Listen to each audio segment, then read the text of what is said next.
ایک ہی چھت کے نیچے رہنے والی وہ خاموش لڑکی جس کی سادگی میرے دل کا سکون لوٹ لے گئی۔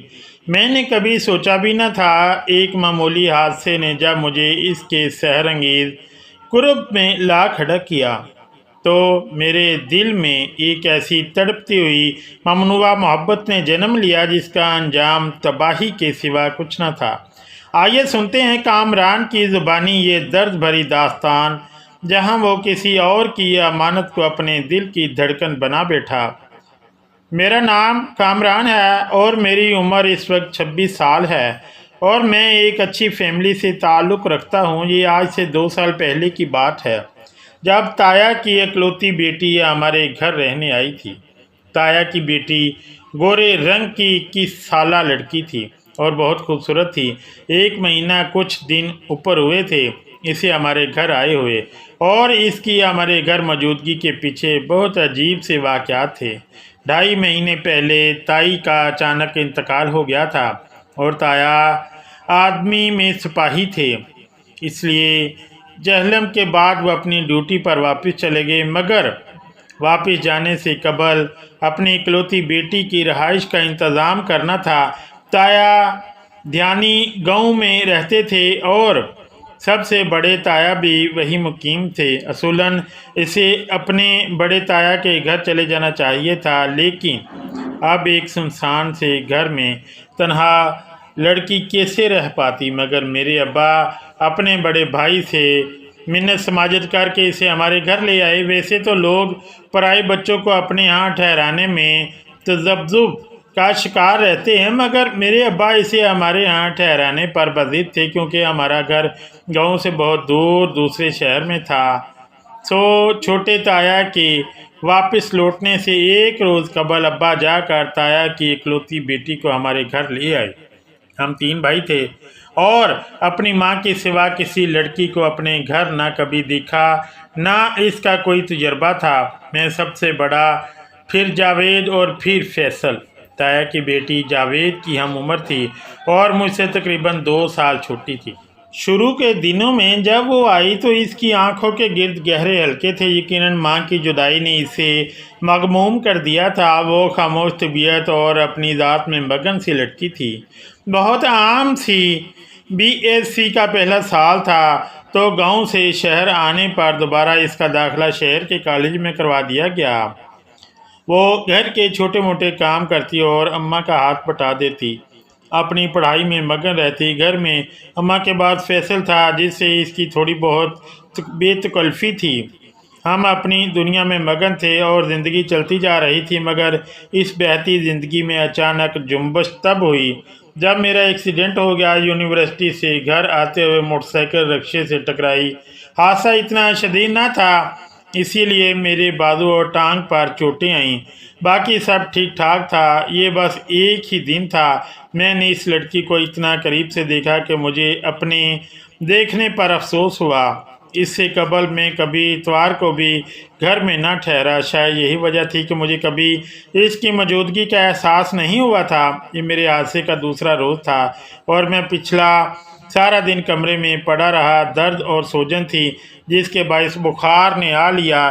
اس روز میں صبح کمرے سے نکل کر لاؤنج میں آ بیٹھا کیونکہ سارا دن لیٹے رہنے سے جسم درد کرنے لگا تھا۔ یہ 8 بجے کا وقت تھا اور تایا کی بیٹی کچن میں پراٹھے بنانے میں مگن تھی۔ یہ ایک بڑا سا برآمدہ تھا جس کے ایک حصے میں 2 سنگل اور ایک 2 سیٹر صوفہ رکھ کے اسے لاؤنج کی شکل دی گئی تھی، جبکہ اسی برآمدے کی دوسری جانب کھانے کی میز کے گرد 6 کرسیاں رکھ کر اسے ڈائننگ ہال بنایا گیا تھا۔ ڈائننگ ہال کے بالکل ساتھ کچن تھا۔ وہیں سے برآمد ہوئی اور جاوید کے سامنے پراٹھا رکھ کر واپس چلی گئی۔ ابا چائے پی کر اٹھ کھڑے ہوئے، اتنے میں اماں بھی فیصل کو تیار کر چکی تھی کیونکہ فیصل کو ابا کے ساتھ اسکول جانا تھا۔ اماں واپس جانے لگی تو ان کا دھیان میری طرف گیا تو میری خیر خیریت پوچھ کر میز کی جانب بڑھیں اور اپنی چائے پینے لگیں۔ اب وہ دوبارہ ظاہر ہوئیں اور میز پر بکھرے فالتو برتن سمیٹنے لگی۔ جاوید ناشتہ کر کے اسکول روانہ ہوا تو کچن سے برتن دھونے کی آواز آنے لگی۔ یقیناً اب وہ برتن دھو رہی تھی۔ اماں نے میز سے بقایا برتن سمیٹے اور اس کے پیچھے کچن کی راہ لی۔ تھوڑی دیر بعد اماں میرے ناشتے کا ہلکا پھلکا سامان لائیں۔ میں نے موبائل ایک جانب رکھا اور کھانے کی جانب متوجہ ہوا۔ جب تک میں ناشتہ کرتا رہا اماں میرے پاس بیٹھی رہی۔ اب کچن میں جھاڑو دیا جا رہی تھی۔ میں ناشتہ ختم کر چکا تھا اور یہ 9:30 کا وقت تھا۔ سبزی والے نے آواز دی تو اماں سبزی لینے باہر چلی گئی۔ وہ کچن سے نکلی تو ایک اپنے کمرے کی جانب بڑھی۔ یہ اس کا اور اماں ابا کا مشترکہ کمرہ تھا۔ دراصل اماں ابا کے کمرے کے پیچھے ایک چھوٹا سا کمرہ تھا جس کا دروازہ اماں کے کمرے میں کھلتا تھا۔ بس وہی کمرہ اس کا مسکن تھا۔ اماں کے کمرے کے علاوہ گھر میں 2 اور کمرے بھی تھے۔ ایک کمرہ میرا اور دوسرا جاوید اور فیصل کا تھا۔ اس کی گھر آمد پر مجھے کمرہ خالی کرنے کا حکم دیا گیا تھا تاکہ مہمان کو سب سے اچھے کمرے میں ٹھہرایا جائے، مگر اس نے اس چھوٹے سے اسٹور نما کمرے میں رہنا پسند کیا۔ اماں کے کمرے کی صفائی ہو چکی تھی اور اب اس کا رخ فیصل اور جاوید کے مشترکہ کمرے کی جانب تھا۔ اماں سبزی خرید لائی تھی اور ان کے ہمراہ محلے کی عورت بھی تھی۔ اب وہ دونوں باتوں میں مگن، دنیا اور مافیا سے بیگانہ بیٹھی تھی۔ میں باہر اپنے موبائل میں مگن تھا، مگر اس میں تھا کہ یہ 10:45 کا وقت تھا جب وہ میرے کمرے کی صفائی سے بھی فارغ ہو چکی تھی۔ پچھلے 2 دنوں سے کمرے میں بند پڑے رہنے سے کمرے کی عجیب سی حالت ہو چکی تھی اور میں اپنی چشم تصور سے اپنے صاف ستھرے کمرے کو دیکھ رہا تھا۔ میں برآمدے سے اٹھ کر صحن میں بچھے تخت پر آ کر بیٹھ گیا۔ اماں دوسرے سرے پر بیٹھی مٹر کے دانے نکال رہی تھی۔ شاید آج مکس سبزی بنانے کا ارادہ تھا، اسی لیے میتھی، گاجر اور دیگر سبزیاں بھی ان کے قریب موجود تھیں۔ اب وہ برآمدے کی صفائی میں جتی ہوئی تھی۔ یکایک میری ذہن میں خیال آیا، یہ کالج نہیں گئی۔ آج اسی خیال کے زیر اثر میں نے اماں سے اس بابت دریافت کیا تو اماں نے بتایا کہ اس کے کالج آج کوئی سیمینار تھا تو اس نے چھٹی کر لی ہے۔ اب وہ برش سے صحن صاف کر رہی تھی۔ برش کی وجہ سے گرد و غبار اڑنے کے بجائے بس سمٹ رہا تھا۔ دھوپ زیادہ تپتی ہوئی نہ تھی۔ وہ صحن میں بیٹھی زندگی کی طرح برش کے ذریعے کوڑا گھسیٹ کر دوسرے سرے تک لے جا رہی تھی۔ دوسرے سرے پر چھوٹا سا کھڈا تھا جہاں اماں نے کپڑے دھونے کا انتظام کر رہا تھا۔ میں اماں کے پاس بیٹھا ایک اچٹتی سی نظر اس پر بھی ڈال لیتا تھا۔ صحن کی صفائی کرنے کے بعد اس نے کھرا دھویا، پھر غسل خانے کی صفائی کی۔ جب وہ غسل خانے سے نکلی تو اس کے پونچھے بھیگے ہوئے تھے اور ماتھے پر پسینے کے باعث سامنے والے چھوٹے سے بال چپکے ہوئے تھے۔ اس تمام عرصے کے دوران اماں اور اس کے درمیان کوئی مکالمہ نہ ہوا۔ کیا وہ اماں سے بھی بات نہیں کرتی تھی یا ان دونوں کے درمیان کوئی جھگڑا ہوا تھا، جیسے کہ عموماً گھروں میں جھگڑے ہو جاتے ہیں؟ یہ وہ پہلا خیال تھا جو اس کی خاموشی دیکھ کر میرے ذہن میں آیا۔ 11:30 کے قریب وہ اس صفائی سے فارغ ہوئی تو اب اس کا رخ دوبارہ اپنے کمرے کی جانب تھا۔ کیا کوئی اتنا لا تعلق بھی ہو سکتا ہے؟ صحن میں موجود ہم 2 نفوس اس کو دکھائی نہیں دے رہے تھے۔ کیا ایسی بھی عورتیں ہوتی ہیں جن کے پاس کرنے کو کوئی بات نہ ہو؟ اس کی طویل خاموشی میری سمجھ سے بالاتر تھی۔ وہ کمرے سے لوٹی تو اس کے ہاتھ میں ایک گلابی بڑے بڑے پھولوں والا سوٹ تھا۔ اس کا سوٹ تھا اور اس پر یہ سوٹ بہت جچتا تھا۔ سفید ٹراؤزر کے ساتھ گلابی پھولوں والی قمیض اور ویسا ہی لون کا دوپٹہ۔ وہ برآمدے کے دوسرے سرے پر پڑے استری اسٹینڈ کی جانب بڑھی اور کپڑے استری کیے اور واش روم میں گھس گئی۔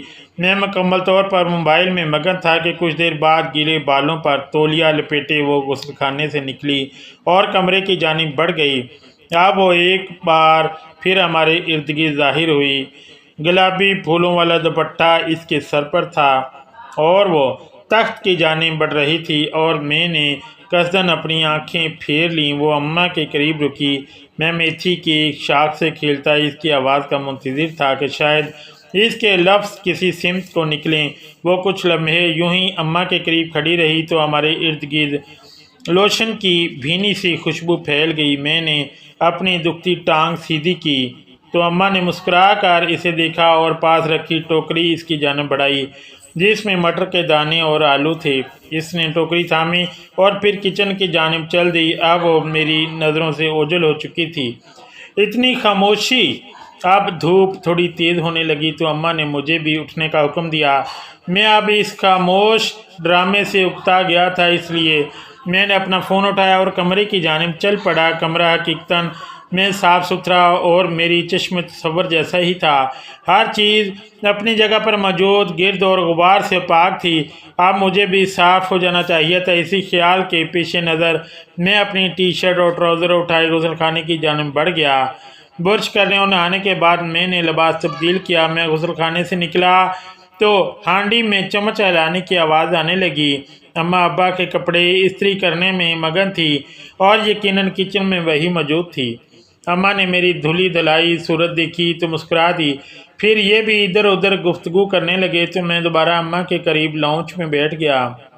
چچی آٹا گوندھ دو، یہ اچانک سنائی دینے والی آواز یقیناً اسی کی تھی۔ میں نے چونک کر اسے دیکھا، وہ کچن کے دروازے میں کھڑی اماں سے مخاطب تھی۔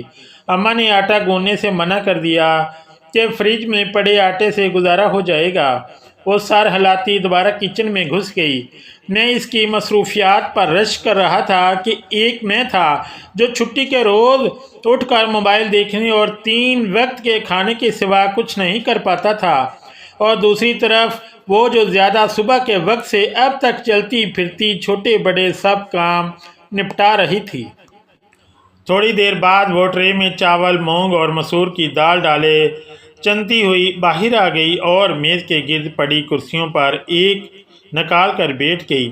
اب وہ چاول صاف کرنے لگی اور مجھ سے بہتر کون جانتا تھا کہ اس چاول دال سے میرے لیے کھچڑی بنے گی۔ یہ بھی اماں کا فرمان تھا۔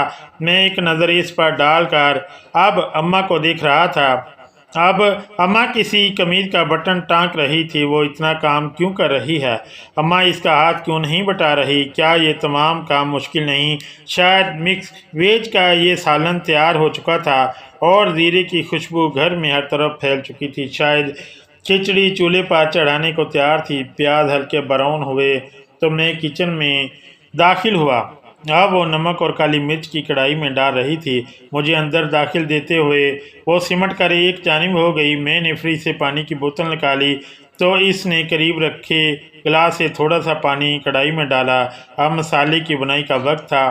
میں نے وہیں کھڑے بوتل سے پانی گلاس میں ڈالا۔ اس نے 2.5 گلاس پانی ماپ کر کڑھائی میں ڈال دیا۔ میں تسلی سے چھوٹے چھوٹے گھونٹ بھرتا پانی پی رہا تھا۔ 1 گلاس پانی پیا، گلاس شیلف پر رکھ دیا۔ اس نے بھگو کر رکھے ہوئے دال اور چاول سے پانی نکالا، ادھر کڑھائی میں ڈالے گئے۔ پانی میں جوش آیا تو اس نے چاول دال پانی میں ڈال دیا، ڈھکن رکھا اور تب تک میں کچن سے نکل چکا تھا۔ میرے عقب میں کڑھائی کو ڈھکنے کی آواز ابھری۔ تھوڑی دیر بعد کچن سے روٹی بننے کی آواز آنے لگی تو اماں کچن سے ابھرنے والی اس آواز کی جانب متوجہ ہوئی۔ اب وہ اٹھ کر کچن میں آ گئی اور دونوں کے درمیان کچھ لفظوں کا تبادلہ ہوا۔ تھوڑی دیر بعد وہ کچن سے نکلی اور پھر اپنے کمرے کی طرف بڑھ گئی۔ اب اماں کچن میں روٹی بنا رہی تھی اور وہ کمرے میں جا چکی تھی، اور اب فیصل اسکول سے لوٹ آیا تھا۔ فیصل نے آتے ہی صوفے پر بیگ رکھا اور کچن کی جانب بڑھ گیا۔ اتنے میں اماں کے کمرے کا دروازہ کھلا۔ وہ منہ میں کچھ بولتے ہوئے کمرے سے نکلی، صوفے پر پڑا فیصل کا بیگ اٹھا کر اس کے کمرے میں رکھ آئی اور اب کچن کی راہ لی۔ اب وہ میز پر برتن لگا رہی تھی کیونکہ دوپہر کے کھانے کا وقت ہو چکا تھا۔ ابا گھر آ چکے تھے جبکہ جاوید بھی تھوڑی دیر بعد واپس آ چکا تھا۔ برآمدے میں داخل ہوتے ہی اس کی نظر مجھ پر پڑی۔ وہ میرے پاس آیا اور میری خیریت دریافت کرنے لگا۔ میز پر یہ کھانا چن دیا گیا تھا۔ گھر کے تمام نفوذ کھانے کی میز پر اپنی اپنی نشست سنبھالے کھانے میں مگن تھے۔ سب سے پہلے ابا اور پھر وہ اٹھ کھڑی ہوئی اور کھانا تناول ہوا، برتن سمیٹ دیے گئے اور سب آرام کی گر سے اپنے کمروں کی جانب بڑھ گئے۔ میں بھی جاوید کے ساتھ اپنے کمرے میں آ گیا۔ آدھے دن کی اس مشاہدے نے مجھے تھکا دیا تھا اور میں اپنی کیفیت نہیں جان پا رہا تھا۔ میں اسے پہلے بھی بہت بار دیکھ چکا تھا مگر آج وہ اتنی مختلف کیوں لگی؟ میری نظریں کیوں اس کی طرف اٹھ رہی تھیں اور میرے حواس پر کیوں چھانے لگی تھی؟ میں 1.25 گھنٹہ بیڈ پر کروٹیں بدلنے کے بعد اٹھ کھڑا ہوا۔ یہ 5:15 کا وقت تھا۔ میں آہستگی سے چلتا ہوا کمرے سے نکلا تو برآمدے میں فیصل لاؤنج والے حصے میں بیٹھا اپنا اسکول کا کام لکھ رہا تھا۔ دروازے سے تھوڑا آگے آیا تو ایک سنگل صوفے پر بیٹھی وہ ڈائجسٹ پڑھنے میں مگن تھی، اور میں جو سوچ رہا تھا کہ اتنی دیر مسلسل کام کرنے کے بعد وہ یقیناً اب آرام کر رہی ہوگی، مگر اسے صوفے پر بیٹھا دیکھ کر حیران ہو گیا۔ لاؤنج میں بہت خاموشی تھی۔ پنکھے کی گڑ گڑ اس سکوت میں ارتعاش پیدا کر رہی تھی۔ اسی اثناء میں جاوید کمرے سے نکلا اور میں خواہ مخواہ کچن کی اور بڑھنے لگا۔ جاوید نے ارد گرد دیکھا، جس سے قبل کہ کوئی سوال کرتا بیرونی دروازے پر دستک ہوئی۔ جاوید سیدھا دروازے کی جانب بڑھا۔ میں کچن سے پانی کی بوتل اور گلاس نکال لایا، اور وہ بھی ابھی تک اپنی سابقہ حالت میں رسالے پر نظریں جمائے دنیا مافیا سے بیگانہ بیٹھی تھی۔ جاوید دوبارہ لانچ میں آیا اور میرے دوستوں کے آنے کی اطلاع دی۔ وہ میری خیریت دریافت کرنے آئے تھے۔ جاوید نے انہیں چائے بنانے کی درخواست کی تو اس نے رسالے کا صفحہ موڑتے ہوئے سائڈ ٹیبل پر رکھا اور اٹھ کر کچن کی جانب بڑھ گئی۔ اتنے میں دوست لانچ تک آ گئے اور جاوید نے آگے بڑھ کر ڈائننگ ٹیبل اور لانچ کے درمیان فرق کرنے والا پردہ گرا دیا تو وہ پردے کے پیچھے گم ہو گئی۔ اتنے میں اماں کمرے سے باہر آئی، میرے دوستوں کی خیریت دریافت کی اور انتظامات کا جائزہ لینے کچن میں چلی گئی۔ چائے کے ساتھ کچھ نمکو بسکٹ ٹرے میں سجا کر جاوید لانچ میں لے آیا۔ جب تک میرے دوست موجود رہے میرے ذہن سے وہ محو ہو چکی تھی۔ عصر کے قریب میرے دوست لوٹ گئے اور پردے اٹھا دیے گئے۔ شام کے وقت میں تازہ ہوا کی غرض سے فیصل کے ساتھ گھر کے قریب کھلے پارک میں آ گیا اور فیصل اپنے دوستوں کے ساتھ کرکٹ کھیلنے لگا تو میں سنگی بینچ پر بیٹھا مختلف سوچوں میں کھو گیا۔ میرے ذہن میں خیالات کسی فلم کی مانند چلنے لگے۔ بچپن سے اب تک اسے بہت بار دیکھا تھا، مگر کبھی اسے اتنا قریب سے دیکھنے کا اندازہ نہیں کیا تھا۔ گھر کے اکلوتے اور لاڈلے بچے جس طرح بگڑے ہوئے ہوتے ہیں، وہ ویسی بالکل نہیں تھی۔ ہمارے دیان خاندان میں صرف 3 ہی لڑکیاں تھیں، ایک یہ اور 2 بڑے تایا کی بیٹیاں۔ ان میں سے ایک کی شادی ہو چکی تھی۔ اس وقت سے پہلے وہ کبھی ہمارے گھر رہنے نہیں آئی تھی، شاید اس بار بھی نہ آتی اگر میرے ابا کو اپنی ریت رواج سے اتنی محبت نہ ہوتی۔ دراصل ہماری یہ کزن بچپن سے ہی بڑے تایا کے دوسرے بیٹے کی مانگ تھی۔ بڑی تائی نے کوشش کی تھی کہ اب مدیحہ اور ان کے بیٹے کا نکاح ہو جائے تاکہ وہ اپنے گھر کی ہو جائے، لیکن میرے ابا چھوٹے تایا کو سمجھانے لگے کہ ابھی اس کی عمر کم ہے، کم سے کم BSc مکمل ہو جائے تو شادی رکھ لیں گے۔ ابا کے اس فیصلے کی کیا تک تھی یہ ہماری سمجھ سے بالاتر تھی، مگر اب مدیحہ کے رہنے کا انتظام کیا جانا تھا، جو کہ بڑے تایا کے گھر تو بالکل نہیں ہو سکتا تھا کہ وہاں اس کا منگیتر موجود تھا۔ بس اسی لیے میرے ابا نے اپنا گھر پیش کیا۔ ابا کو اپنی تربیت پہ بہت ناز تھا، لیکن ابا کی مدیحہ سے ایسی محبت ہماری سمجھ میں نہیں آئی تھی۔ سب سمجھتے تھے کہ شاید ابا کی اپنی کوئی بیٹی نہیں، اس لیے مدیحہ سے محبت کرتے ہیں، مگر سب جانتے تھے کہ جیسی محبت ابا مدیحہ سے کرتے ہیں ویسی عقیدت وہ بڑے تایا کی بیٹیوں سے نہیں رکھتے۔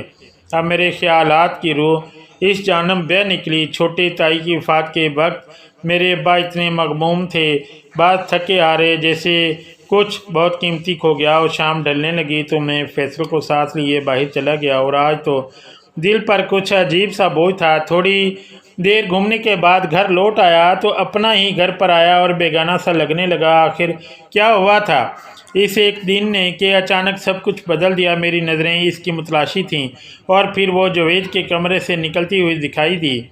اس کی فیصل پہ نظر پڑی تو کسی خیال سے چونکتے ہوئے وہ فیصل سے کوئی بات کہنے لگی۔ خدایا، یہ آج میرے ساتھ کیا ہو رہا ہے؟ میں اس طرح اسے کیوں سوچ رہا ہوں؟ یہ وہی مدیحہ ہے، ایک عرصے سے ہماری چچا زاد ہے، لیکن میری اس پر آج ہی کیوں نظر پڑی؟ میں اپنے دل کے ہاتھوں مجبور اپنی حالت پر ترس کھاتا میں اماں کے کمرے کی جانب بڑھ گیا۔ اماں فون پر بڑی تائی سے بات کر رہی تھی۔ میرے دل اور دماغ پر قبضہ کرنے والی اس اداسی کا کیا علاج تھا میں نہیں جانتا تھا۔ بس یہی محسوس ہوا کہ شاید اماں کے پاس مسئلے کا حل ہو۔ اماں کو فون پر مصروف دیکھ کر میں ان کے پاس ہی بیٹھ گیا۔ خدا جانے ان کے درمیان کون سی راز و نیاز ہو رہے تھے۔ میں خاموشی سے اپنے دل میں جھانکتا اس بیماری کا علاج ڈھونڈنے لگا۔ اماں نے مجھے ٹوکا دیا اور مدیحہ کو آواز دینے کو کہا۔ شاید بڑی تائی اپنی عنقریب بہو سے بات کرنا چاہتی تھی۔ جب اماں نے مجھے دیکھا تو خود ہی مدیحہ کو آواز دے ڈالی۔ شاید انہیں میری اس پتلی حالت پر ترس آ گیا تھا، سو وہ مجھے آرام دینا چاہتی تھی، پر کون جانے کہ اس سے بہتر آرام تو یونیورسٹی میں ہو جایا کرتا تھا۔ اس ایک دن نے تو مجھے نڈال کر دیا تھا۔ ایسی نکاحت تو حادثے کے روز بھی ناوارد ہوئی تھی۔ مجھ پر یہ کیسا درد تھا، یہ کیسی اداسی تھی